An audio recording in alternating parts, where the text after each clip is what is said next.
one of the challenges, isn't it, though? Load-bearing work requires doing some exercise. Yeah. And given that many people's day is spent in front of a computer before they get into their car, before they sit on their sofa, finding the opportunity for that load-bearing work is quite difficult, isn't it? Absolutely. And I know we're just sort of stating the obvious here, so I'm hoping you're going to come up with some magic wand that can say, right, in 5 minutes a day, we can show our patients how to improve the 5 to 10 minutes a day, you know, it is possible, but it requires an amount of exercise to be done. So, you know, I still am personal training some people as well, and I also still train myself. And with some of my clients, because I travel on now with my teaching and work as well, so especially with our project in Germany, I was away for almost 5 years, so I had to give my students and clients a lot of work to do on their own. And there's something that I call 35s, which they do 35 reps of a particular exercise, and we work that out relative to their needs, so each person is slightly different, and they send me a text when it's done, and it's 35s and they're done in 15 minutes pretty much. Right, so how many exercises? We're talking about 10 exercises? No, about 6 or 7. 6 or 7? Yeah, that's all it needs to be, really, not too many.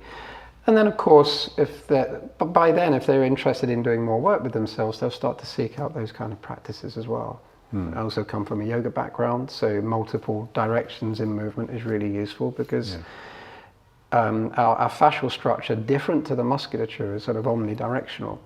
So, you know, we might see the covering of a bicep, and of course we'll see the basic grain of the bicep muscle, but what we'll see is the wrappings around it and the more superficial fascial coverings around it moving every direction. So the bicep is connected to the tricep through those fascial coverings as well. So creating multiple movements is really useful. At some point, presumably, that structure within the fascia is laid down in response to the stresses it's undergoing, rather like trabeculae in bone. Can that be adapted later in life, or is it kind of fixed after you reach, I don't know, 18, 19? No, it's a constantly adaptable thing. I just see that people of certain ages, and I can't even say older, because older could be 25, just depends on how people are behaving with their body and their attitude. Is that it's still got the ability to remodel. However, when there's a restriction that happens in the tissues, and maybe let's say an age type stiffening that starts to occur, it becomes more uncomfortable for that individual to move.